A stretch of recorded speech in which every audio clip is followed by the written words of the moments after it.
Yemen के हूसियों ने Israel को खुली धमकी दी है। जी हां, इजराइल का नामो निशान मिटाने तक जंग जारी रहेगी। यह बयान आया है यमन के हूसी जंगजुओं की तरफ से, जिन्होंने इजराइल को अब खुली धमकी दे दी है कि इजराइल का दुनिया से नामो निशान मिटाने तक उनकी यह जंग, उनकी यह जद्दोजहद एक तरह से जारी रहेगी। इजराइल और हमास के दरमियान लड़ाई लगातार जारी है और यमन के हूसी जंगजू भी मुसलसल यहूदी रियासत पर हमले कर रहे हैं।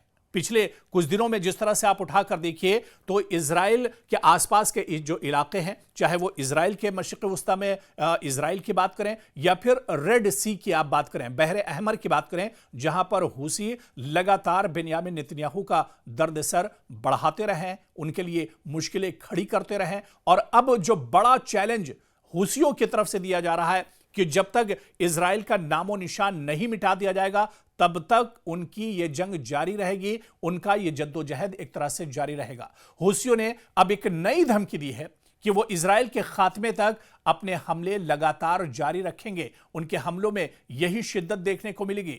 अगरचे इजराइल और ईरान के दरमियान आप देखिए कि बराह रास्त तसादुम रुक चुका है, लेकिन यहूदी रियासत की परेशानी खत्म होने का नाम नहीं ले रही है। यानी एक परेशानी खत्म होती है तो बिन्यामिन नेतन्याहू के लिए दूसरी परेशानी खड़ी हो जाती है।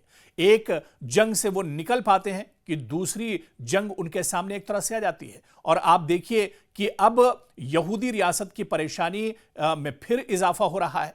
यमनी हूसी जो जंगजू हैं मुसलसल ड्रोन और मिसाइल हमले कर रहे हैं और ये हमले इजराइल पर हो रहे हैं। इजराइल की जो बंदरगाहें हैं, इजराइल के जो एयरबेस हैं या इजराइल के जो समंदरी रास्ते से जो जहाज जाते हैं, उन्हें भी निशाना बनाया जा रहा है। इस दौरान हूसियों ने एक बड़ा ऐलान किया है कि वो इजराइल का नामो निशान मिटाने तक अपनी जंग जारी रखेंगे।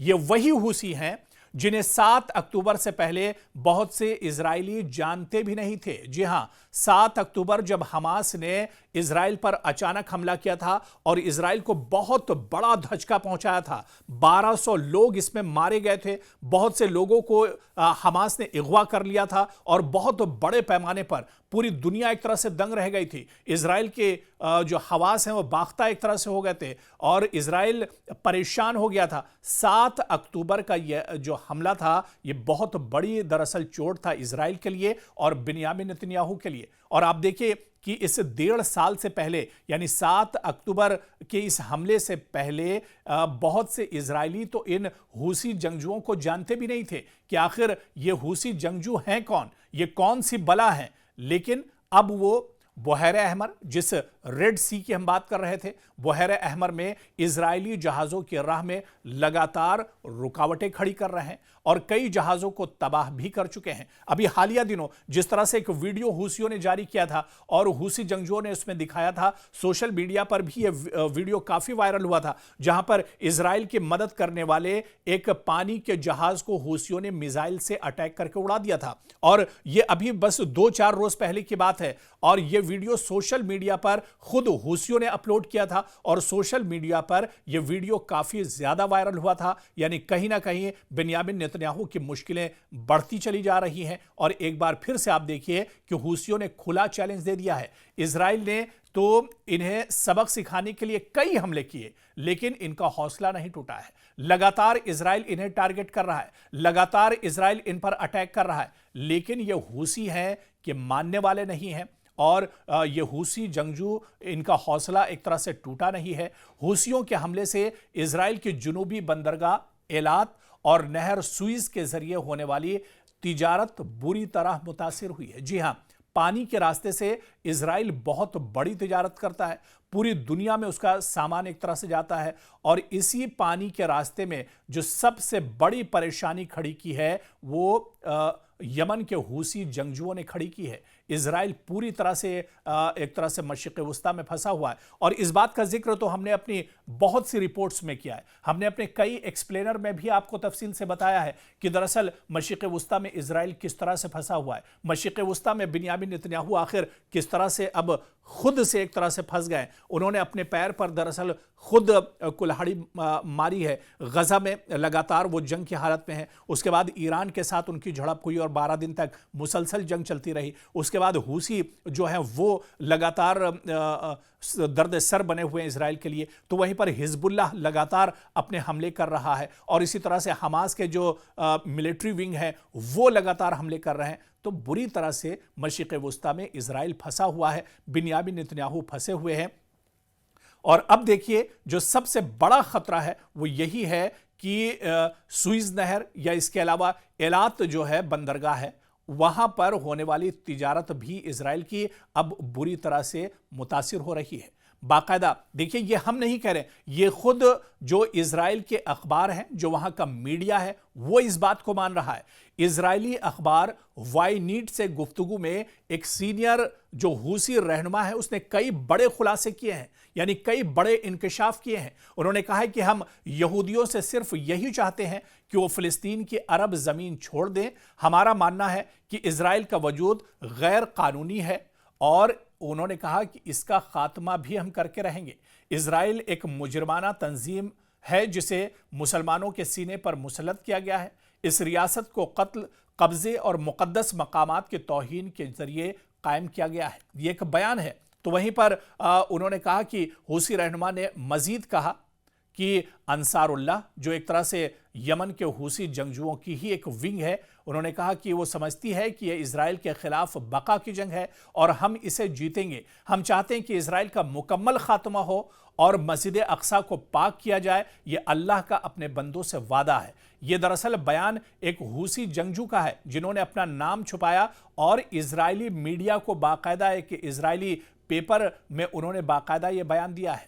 और जब उनसे पूछा गया कि क्या गजा की जंग खत्म होने के बाद भी हमले जारी रहेंगे, तो उन्होंने कहा कि इस जंग ने खित्ते के सारे तवाजुन बदल दिए हैं। हम फिलिस्तीनी अवाम की मदद जारी रखेंगे और यहूदियों को लबनान, इराक, यमन और शाम के तमाम महाजों पर शिकस्त देंगे। तो आप देखिए कि जो हूसियों का जो मिशन है, हूसी जंगजुओं का जो टारगेट है, वो मिशन एक तरह से वाज़े है। हूसी अहलकार ने इस बातचीत में कहा कि हमारा मिशन बिल्कुल क्लियर है, हमारा मिशन बिल्कुल साफ है कि यहूदी हुक्मरानों को उलझाओ, अंदर से कमज़ोर करो ताकि वो खुद बर्बाद हो जाएं। हम अपने हमलों का दायरा बुहैर अहमर और बुहैर अरब तक बढ़ा रहे हैं। हम यमन के अंदर और बाहर इजराइल से मुंसलिक किसी भी हदफ को निशाना बनाएंगे। यहूदी हमारे लिए जायज़ हदफ हैं। आप जल्द ही हमारे मजीद हमलों की खबरें भी सुनेंगे।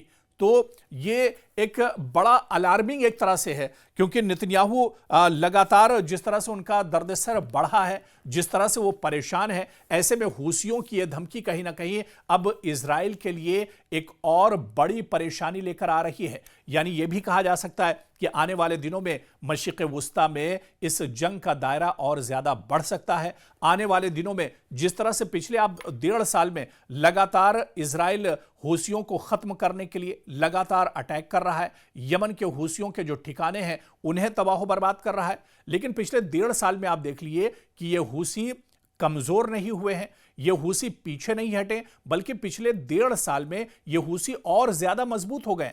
अब तो ये इजराइल को बैलिस्टिक मिसाइल के जरिए हमला कर रहे हैं। अब तो ये बुहैर अहमर की बात करें, रेड सी की बात करें, तो यहां पर ये हूसी बैलिस्टिक मिसाइल के जरिए से उनके जो पानी के जहाज इजराइल के उन्हें एक तरह से तबाह बर्बाद कर रहे हैं। तो ऐसे में ये जो हूसी है ये एक बार फिर से खड़े हो गए हैं। और आप देखिए कि मशरिक़ वुस्ता में सिर्फ हूसी नहीं, बल्कि एक बार हमास की जितनी मिलिट्री विंग है, वो अल-क़साम ब्रिगेड की बात करें, दूसरी जो ब्रिगेड है, जो मिलिट्री विंग है, वो एक तरह से खड़ी हो गई हैं। हिजबुल्लाह लगातार अटैक कर रहा है। हिजबुल्लाह लगातार कह रहा है कि वो अपने हमलों में शिद्दत लाएगा। और अब ये बड़ी धमकी हूसी जंगजुओं की तरफ से आई है, जो इजराइल के लिए दर्द-ए-सर एक तरह से बन रही है। और आने वाले दिनों में क्या कुछ सूरत हाल होगी मशरिक़ वुस्ता की, आने वाले दिनों में क्या वाकई में जो हूसी है ये अपने हमलों में और ज्यादा शिद्दत लाने जा रहे हैं। और जो बात हूसी जंगजू कह रहे हैं कि जब तक इजराइल का नामो निशान नहीं मिटा दिया जाएगा